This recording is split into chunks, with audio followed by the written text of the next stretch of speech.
Ty, it's been really hard to come up with a description for this Cubs offense lately. So I turned to the great American poet, Miss Sabrina Carpenter, who put it best when she said, "Baby, what do you call it? Stupid. Or is it slow? Maybe it's useless." We'll talk about that and more coming up on the Set of Men podcast right now.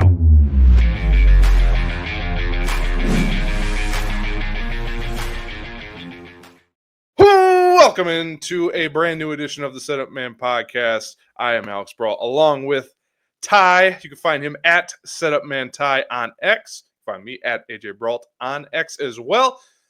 Make sure, before we get into things, you hit that like and subscribe button for us. Also, hit that little bell so that when we put out content, you'll be the first to know it. For example, yesterday, Kyle did a surprise episode with Cody Del Mendo, the father of Delmetrics. They talked about the state of the Cubs offense, which we are going to continue that conversation here in just a second. But before we get into all of that, we have a little show announcement. Our little own bit of breaking news. The full bullpen will be at Wrigley in the beginning of September. That's right. We are doing a Setup Man hangout Friday, September 5th and Saturday, September 6th. We will be in the bleachers for both games, so if you see us, make sure you come on out and say hi. After the game, we'll be in Gallagher Way. We'll hang out a little bit, and then maybe do a little bar hopping after the fact. And then Saturday, we'll be in the left field bleachers with, as previously mentioned, Cody Del Mendo will be joining us during the game, and then afterwards, we all have to head back to our normal lives. But Friday, Saturday, if you want to hang out with the gang, you will be able to. We will be roaming around Wrigleyville. So looking very much forward to that. Cubs play the Nationals. They should win that series, but the way they're playing... Stop. I don't know, Jim! Stop any of that right now. This has been awful. So what Ty's referring to, if you didn't know, Cubs lost today. Cubs lost. Again, in Toronto, they lost the series. That makes it 5 out of their last 7 series that they've lost. Choir, let's just get this over with. Stat of the day. Since July 2nd, the Cubs' opponents that hold a lead at any point in the game are 17-0 per Cubby Bellinger on X. Is that not enough? All right, how about one more then? Stat of the day. Pre-All-Star break, the Cubs had 23 comeback wins. Ty, can you guess how many they have post-All-Star break? 1. The answer's 0. Oh, 0 comeback wins, and that is per the Wrigley Wire on X. They've lost as positive as I'll get on this show, and that's where we're at. This is going to be a rough one. Audience, this has been really rough, bro. This is, since we started doing this and got hired by this network, this is probably the toughest stretch of Cubs baseball I can remember. Even the collapse in September of 23 did not feel like this. This team is a chore to watch right now. Oh, God, is it ever. A little bit of therapy, it's a chore. As soon as they go down, I'm not kidding, I go from there on the big screen, they get demoted to the iPad, and I play PlayStation while I have the game on in the background. I can't watch intently right now. And it's just, they've now lost 3 straight series for the first time this year. I mean, let's just get into it. Game 1, the Cubs lose 6-1. The return of Javier Assad, as some call him the ass man. He was fine. 4 innings, 8 hits, 4 earned, 1 walk, 2 K. It wasn't super efficient. It wasn't super pretty. However, on the back end, Ben Brown also went 4 innings. He was pretty good. 4 hits, 1 earned, only 1 walk, and 2 Ks. So a bit of a mixed bag, but the Cubs ultimately lose 6-1. Game 2, Cubs win 4-1. Cade Horton, ace. You can't spell Cade without A-C-E. Ace. Cade Horton, 5 2/3, only 1 hit given up, 1 earned, technically, even though Kittredge gave it up and he didn't actually, but that's a whole thing. 1 earned, 2 walks, 8 Ks. Cade was sensational. Michael Busch, maybe coming back to life. He had a home run yesterday, had a home run today, 2 RBIs yesterday. Matt Shaw continues his hot stretch. He had a homer and a walk yesterday, as well as a stolen base. And then today, Matt Boyd gives this team everything he has. 7 innings, only gave up 2 hits, 2 earned runs. It was the 2 earned came off of a home run from Vladimir Guerrero Jr. late in the game. 1 walk, 5 Ks, only 78 pitches. So you can even see the Cubs are starting to scale his pitches back now as well. They already were doing that with Cade Horton. Matt Boyd starting to be a little more limited. Just something to keep an eye on. But the big news of the day, and we should have started here, Owen Casey, the Cubs' top prospect, was recalled from AAA Iowa as Miguel Amaya during Wednesday night's game had just a brutal injury. Thankfully, it was only an ankle sprain, but it looked a lot worse in real time. So Owen Casey made his debut today, went 0 for 4, but got robbed on one of the greatest diving catches maybe ever. That was insanity. And then missed a double, or at least a base hit over the first base line. Missed it by about 1.5 feet. So overall, this team, I just read you the scores. 1-4-1. That's what they scored in this series. There's no other way to say it. Right now. Oh no! We suck again. Ty, I hand the ball to you. Look, you did a great job of running through all that stuff. I'll start off with, thank God Miguel Amaya is okay. Yes. I want to, start off with that just because you could only imagine the oblique injury and just the recovery process and coming back and then having the injury. And yes, today's game was really, really rough. It was not fun. We'll talk about it. But again, with a guy like Miguel Amaya, you could tell that the team was in distraught about it. He's loved in that clubhouse. And so just to hear that it's only a sprained ankle, look, a sprained ankle still sucks. It's not something that he's just going to come back from right away. He's obviously going on the IL for that reason. But, hopefully we'll see something change. So I'll get to, Alex, I'll get to a couple of things that you talked about. I just want to ask you a question, though, because I wrote down 3 different categories at this point of management, coaching, and players. A lot of people out there right now are talking about how this is the problem. This is the problem. This is the problem. I just kind of want to just put it all together and just say where my head is at with this organization as a whole, right? So let's start from the top. Management. You don't make a huge splash at the deadline. Was there players that you were going to have to give up to get great players? Absolutely. But you didn't really make any form of a splash. I don't care. That's the bottom line. You didn't make a huge splash. And then you make comments like you do with 2032. Okay. So there's that. Coaching wise, lineup decisions. Ian Happ hitting in the 2-hole today. Thankfully, somehow, some way got a double. But the lineup decisions the entire season have been sort of a nightmare to look at from a fan standpoint. From players in the lineup being in certain positions to not getting runners in scoring position on time, to batting, of course, like I said, having Matt Shaw on the bottom of the lineup today when you have Owen Casey, who is a rookie, batting in the 5th spot. And then along with that, no fire at all, coming from the manager. Literally a wait-and-see method with him. Okay, so management, coaching. Now let's get to the players, okay? So the players have been a nightmare, and there's really only a few positives really over the last 2 months, okay?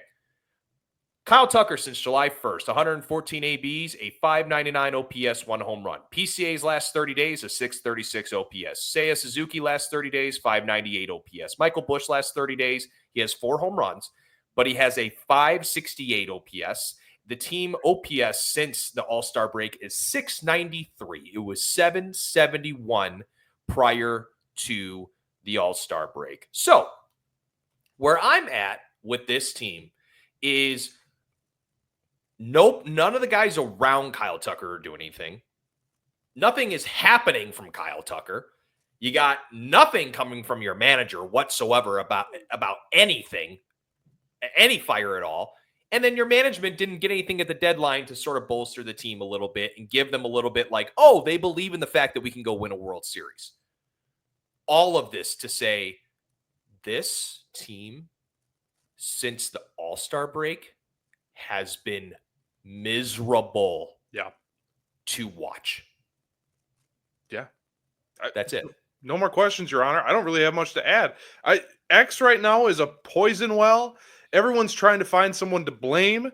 You can blame everybody. You can blame, literally. That's what I'm trying. That's what I wrote down these 3 categories. I was like, wow, they're bad here. Wow, they're bad here. Oh, they're really, really bad when it comes to the players.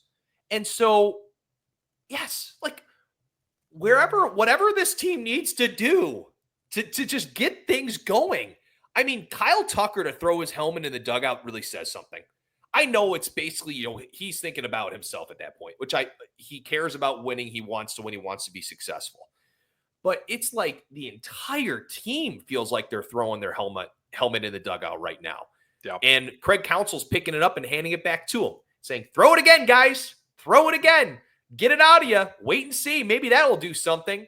It's top to bottom right now. It's just so hard to watch. And Alex, look, yes, oh my gosh, all teams go through this. But the fact of the matter is that this organization from top to bottom just doesn't feel like they're in any form of a, urgent, like urgency. Like they just aren't. Like Owen Casey got called up because Miguel Amaya got hurt. Owen Casey wasn't getting called up. I'm sorry. He was not getting called up. Even though we all are screaming from all over X, probably all around the stadium, he was not getting called up unless something significant like this happened. And so it's just so hard to watch this team right now, man. It is such a freaking chore. It really is. It's a freaking chore. And I really miss. I just keep seeing clips of when Kyle Tucker hit that home run against Arizona. Oh God, what a time! What in the world was that? Like, it feels like it was 4 years ago. What? I mean, gosh, man, it's insane. And I was listening to David Kaplan's radio show, and I'm listening to all these people call in, and it's Dansby Swanson's fault. It's like he's the least of our problems of all the guys. Even today, there was a runner at the 9th inning, runner at second. He has a chance to tie the game, doesn't come through. But if I ask you right now, who do you want up there? Do you want PCA, Seiya Suzuki, Kyle Tucker, or Dansby Swanson at the plate in that situation? It's probably Dansby Swanson. And I know that's me also being a Dansby defender, but also that's the reality. Kyle Tucker, when he was brought here, we were told slump-proof, not super emotional, doesn't really wear his emotions on his sleeves, all that. When in the last defender, okay, got it. Sorry. Yeah, yep. Just make sure you note that I'm a Dansby defender. But no, sorry, for real, you were rolling there. Sorry, you're good. But watching him slam his helmet, it's like, oh, okay. And right now with this team, I don't necessarily believe in they're lacking urgency. I think them throwing their gear all over the place shows that they care at least, which thank God that they care. But it's just, I'm all choked up. I'm emotional about it. But looking at this squad right now and listening to what Anthony Rizzo said on Johnny Manziel's podcast, a sentence I did not think I was going to say in the year of our Lord 2025. But hey, when they brought Chapman into that room in 2016, everyone was like, let's go. Like, all right, they believe in us. Let's hunker down. This team, it's like, congratulations. You got Kittredge, Taylor, Castro, who I like. And I'm missing somebody. Soroka, who pitched all of 2 innings. Like that, I'm sorry, and no disrespect to those guys. That doesn't fire the troops up. Yeah. And Craig Counsell he's not going to fire the troops up. I don't know if he could fire up his grill to make a sandwich. I don't know what that guy does. Even some of his decisions today. Ian Happ, who, again, I am a fan of. I don't want to make it sound like I'm not. This has been his worst offensive season, maybe in his career, without looking that up. And Justin Turner, who's been pretty good against left-handed pitching, no less. Lefty on the mound. No, Ian Happ, go take the at-bat. Why? What has he done to earn that at this point? A lot of these guys. Kyle Tucker, look, I hope you're my right fielder for the next decade. What have you done in the last 2 months to earn a situation in a clutch spot, other than your name and your history? Seiya, he could be swinging a canoe paddle at some of these pitches. Some of those pitches were in Buffalo, New York that he's swinging at. It's just like, I don't recognize this team. And, we can sit and talk about the potential answers, but what are the answers? We all said, bring up Owen Casey, who looked fine today. He didn't look like he had this weird mental block that the Cubs have right now. But it is all between the ears, starting with the leader in that room, at least stature-wise, Kyle Tucker. You can tell it is in his head. He's switching up his routine. He told Taylor McGregor that he's taking BP on the field because he needs to relearn how to hit? And what? You're Kyle bleeping Tucker, man. You shouldn't have to relearn how to hit. And even, I think it was Wednesday night's game, he hit a long ball. I thought it was way gone. He did. He flipped his bat. It was a warning track shot. And today, the Cubs had one run. They hit the ball hard.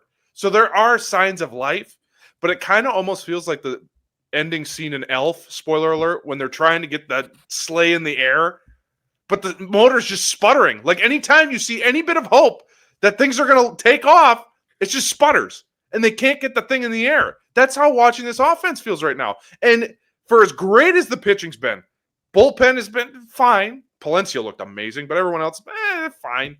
Starting pitching's been outstanding. But you are relying right now with the offensive production, you are relying on your pitchers to not just be good or great. You are relying on them to be perfect, and that is not sustainable, clearly, as they keep losing. Absolutely. And the other thing too, right? There's a debate out there right now too of like, do you move up Shaw? Which again, people will look at and say there's two sides to it, right? Moving a guy up in the lineup, you are, for a young hitter, it's a lot. Look, like at the end of the day, there has to be some form of a shakeup. And putting Matt Shaw in the 2-hole for one game is really going to hinder the rest of the season. I'm not saying that's the answer per se, but why are you giving Ian Happ the opportunity in the 2-hole? Like what has he done to earn that the entire season? Nothing. It's nothing. And so look, yes, moving Matt Shaw up for 10 to 20 games, having him go on like a tough streak or whatever, that's fine. Move him up for one game. You sat PCA and Seiya today. Matt Shaw is your best hitter in that entire group right now. Owen Casey gives you a new, fresh perspective. But why is he batting 5th? And why is Matt Shaw batting 9th? Why? So there just comes these decisions where I get your point of saying like, they don't, the sense of urgency thing. Like, again, going back to my point, though, like they didn't bring up Casey for sense of urgency. They brought him up because Miguel Amaya got hurt. Because they had to. You're right. They had to. So, I see where you're coming from with that. But the fact is like if a sense of urgency in my eyes would be moving something up in the lineup that's been proven success since the All-Star break. Matt Shaw's been incredible. And so like we're talking about development, and that goes back to that point about 2032, where it's like, okay, well, look at what we have now. We don't want to hinder that, which, again, reports came out. Mackenzie Gore was going to need to be Matt Shaw and Cade Horton. I wouldn't do that trade in any way possible. No. When I said earlier, not them making a splash, was simply getting something a little bit better than Michael Soroka, something a little bit better than Willie Castro, something a little bit better than Kittredge, a little bit better than Rogers. Like you're the Chicago bleeping Cubs. So look, folks, it is, Alex and I talked about it today on the phone. It is really hard right now to scream into a microphone because you don't feel it I almost like gripping my arm really hard. That was scary. But I am going to get angry a little bit, but it's so frustrating as a fan when you sit there and you go, it's 162 games. Joe Madden switched things up all the time. They even talked about it to Aaron Boone the other day on Talking Yanks, which I don't listen to their show often, but I enjoy listening to what Aaron Boone has to say because at least he stands there and takes the criticism face to face, unlike Counsell. But they sat there and they were asking, do you want to change things up? He goes, maybe I should try that. There's things that it's 162 games, dude. Yeah. All related to this. It's like companies, like working in the business world, right?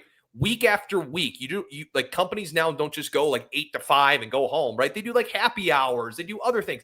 I know the team's probably doing team dinners and all that. It sounds like Justin Turner's leading the way, but from the manager, there is no fun at all right now with this guy. Again, it's just boom, boom, boom. Everything sucks. Boom, boom, boom. It's just awful. It is awful watching this team, dude. It is so boring. They give you a little glimpse of hope right now, and I'm sick and tired of the whole look how far they are in the standings.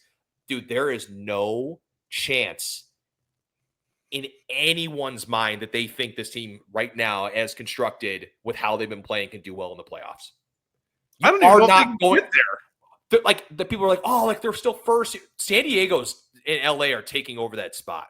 They're just better organizations and they're better teams right now. You're going to go 3-game set in San Diego or LA? Get out of here. No. And I don't know if y'all can see it. There's a bobblehead of Joe Madden that I have of him holding the World Series trophy.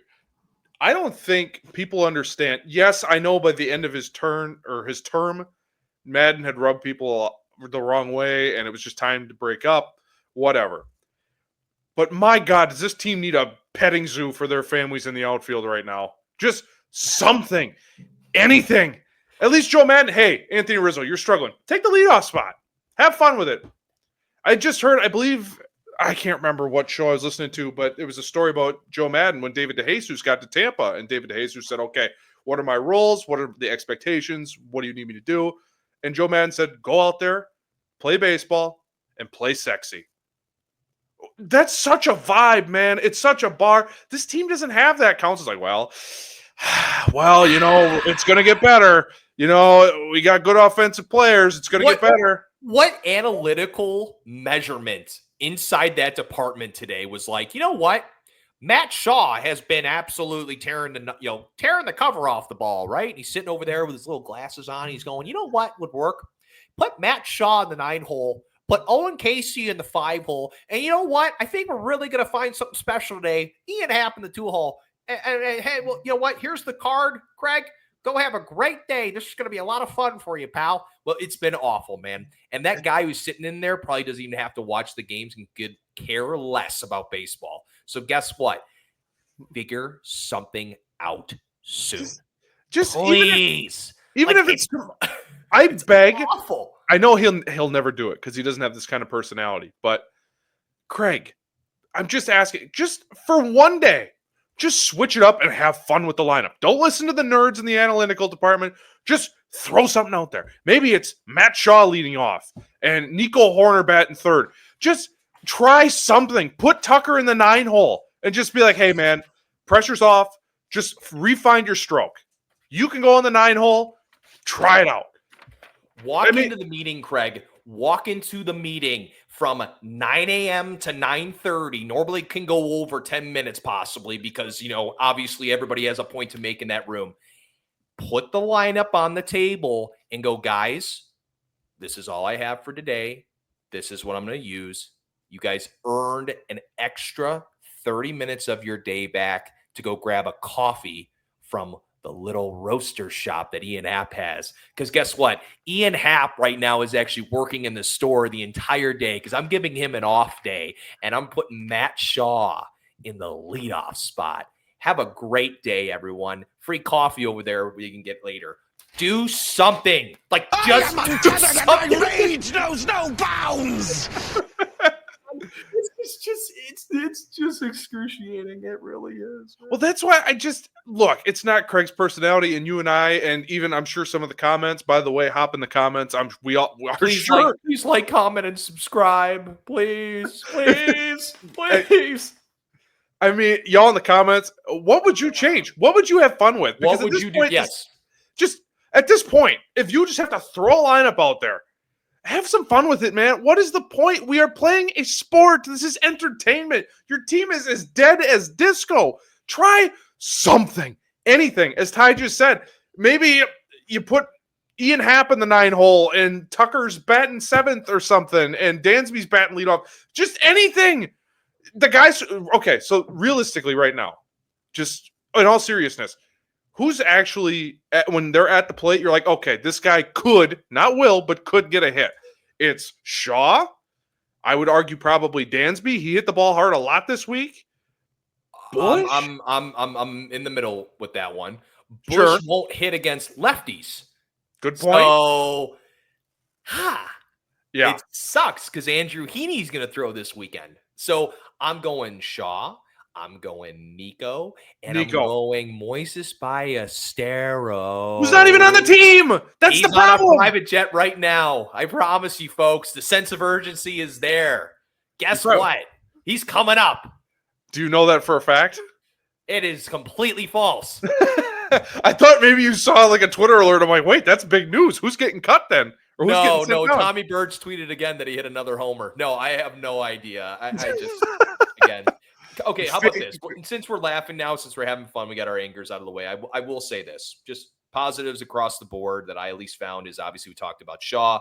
Cade Horton has obviously been outstanding. 28 and a third scoreless inning streak. And I seriously looked at that, this guy for a little bit there, and I went, okay, talented player, but man, he's gone up against some very, very talented arms himself, right? It has really showed out. So that was exciting to see. Boyd, of course, has been outstanding at Shota. And I know you said the bullpen's been a little rough. I'm a little bit halfway on that statement just because really for the entirety of the season, it really has never felt like that has gone to shambles at all. Like I feel like we haven't really, there's been games, obviously, I know that, but it feels like that's been really kind of steady. The three guys at the top with Cade, Shota, and Boyd, of course. It's just this offense, man. It's just such a shame. So look, management, coaching, players this weekend. I know the Wrigley effect will be right back into play this weekend.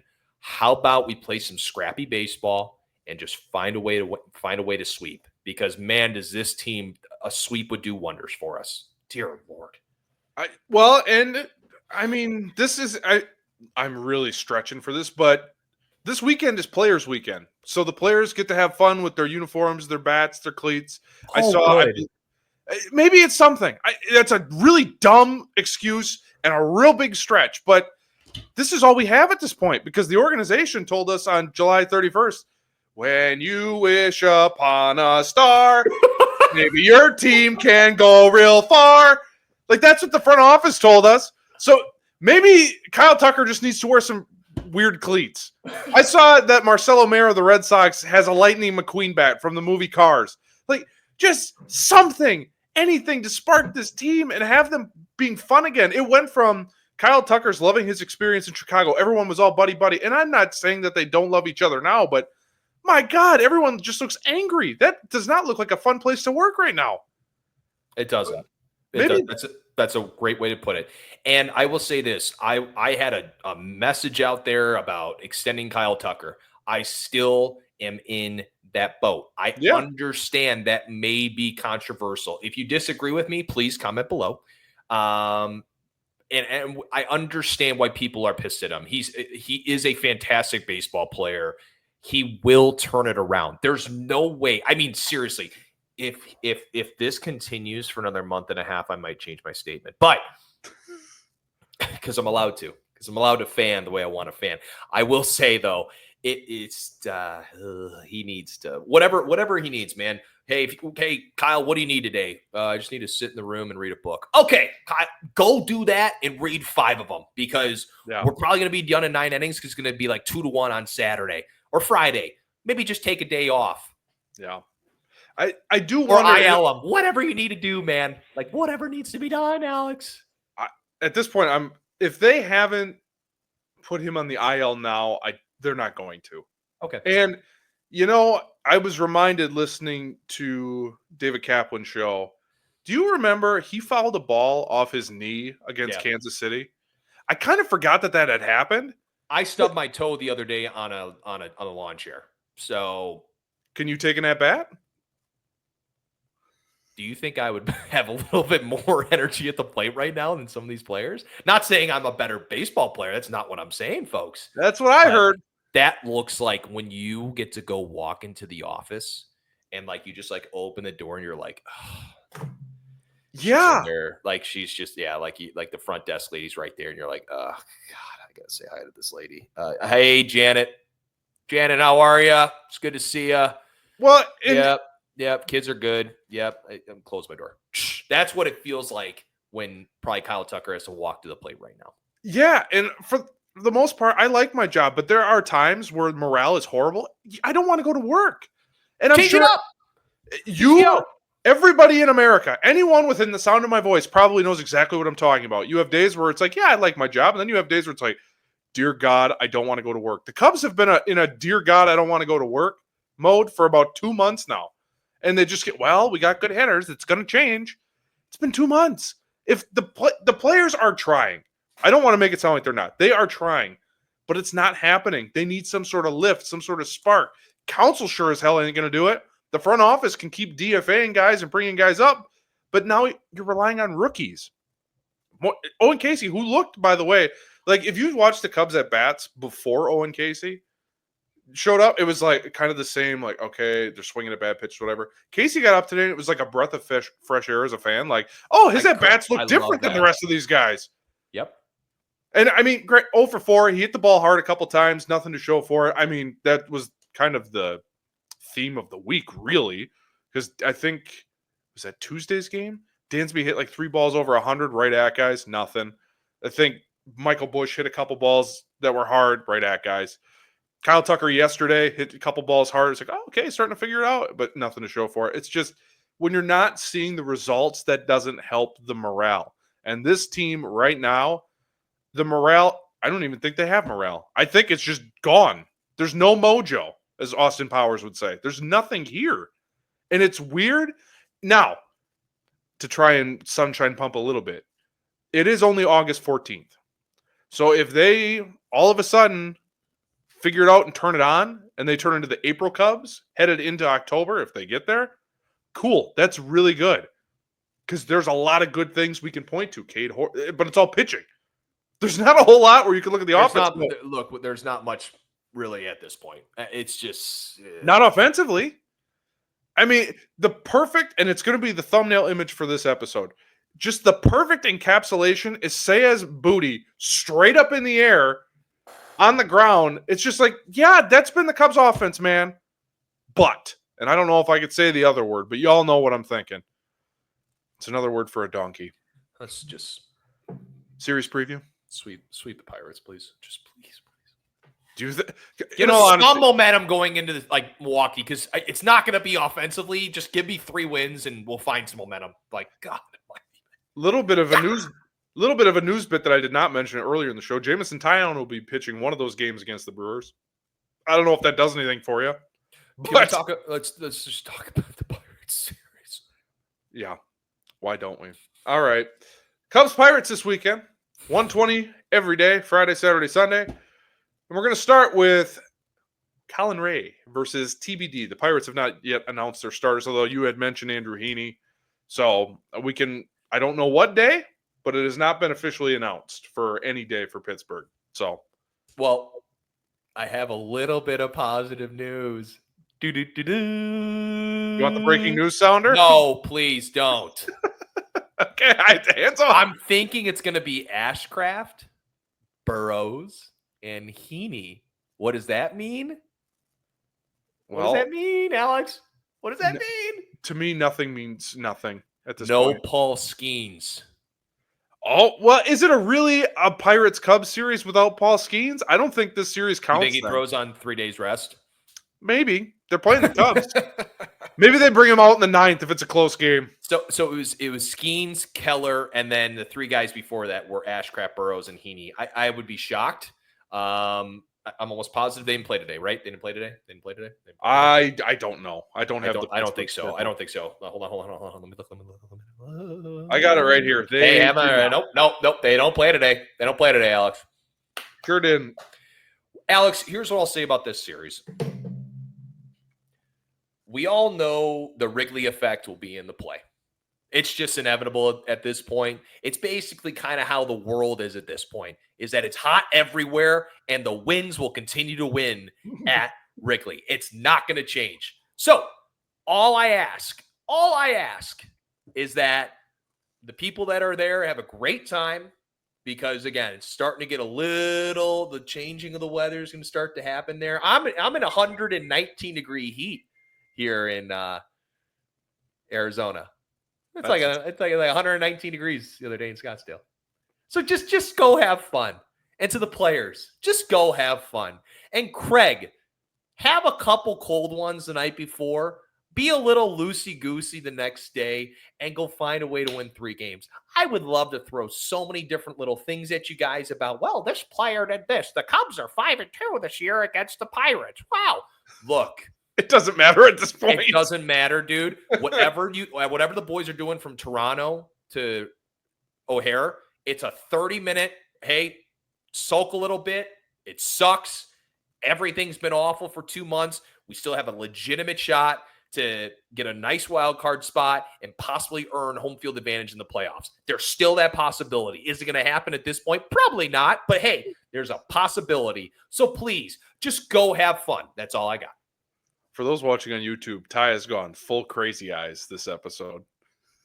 There's been a couple times, man, which, look, we're all unhinged. Every single fan that's listening to this or has their own podcast or talks with their buddies at the bar, y'all know we're all like hands up, like we kind of give up. When I hear people trying to point the blame at somebody, it's like, oh, yeah, sure, it's on him, but it's also on him, and him. Like, you can't point the finger at one guy, and that's the problem. That was why they brought Kyle Tucker in to prevent these long stretches. But now he's having the worst stretch of his career. And it's like, well, now what do you do? That was the plan. That was the whole plan going into this season. You didn't want to add an extra bat. Matt Shaw is going to be your extra bat. You didn't want to go get Eugenio Suarez at the deadline. By the way, he's batting like $110 or something with Seattle, but that's besides the point. You didn't want to add an extra bat. Kyle Tucker. The sun revolves around Kyle Tucker. Well, the prodigal son ain't producing, and neither is Hap, who you paid a lot of money to and are relying on. Suzuki, who, as I mentioned before, he could be swinging a garden hose up there for all I care at this point. Nico's been good. Dansby's kind of been hot for him. He hasn't had the power stroke yet, but he's been better. PCA is in a funk. I'm not too worried about him. He was batting like 300 plus in July. Whatever. It happens. He's 23 years old. But, yeah, look at this Pirates series. It's Colin Ray. It's Shota Imanaga. It's Javier Assad. Who knows what you're getting out of, right? I mean, outside of Imanaga, you're not like, yep, lock that down. But I just, I don't know, man. The offense needs to figure it out. That's it. That's it. Boom. I'm done. I'm done. This has been fun. Thank you all for listening. Thank you. Thank you indeed. On your way out the door, make sure you hit that like and subscribe button, hit that little bell in case we have any sort of content over the next couple days. Otherwise, Ty and I will be back Sunday night, recapping the Pittsburgh series and previewing the, at this point, dreaded Milwaukee Brewers series. And don't forget, audio, subscribe, please. And if you're so inclined, please leave us a 5-star review and help us out there. And finally, don't forget about our little hangout, Setup Man Hangout. September 5th and September 6th, we will be in the bleachers and bar hopping after Friday's game. And on Saturday, we'll be in the bleachers with Cody Del Mendo and his squad. So will be a fun time, no doubt about it. And hopefully they're playing better by then. But until then, we're going to wrap up here and pray. That's what we have to do as fans, because we're going to support them no matter what. I love this team more than any other team in sports. I will be watching every game, even though it has been a chore. Go Cubs. Bye-bye, happiness. Hello, loneliness. I think I'm gonna cry.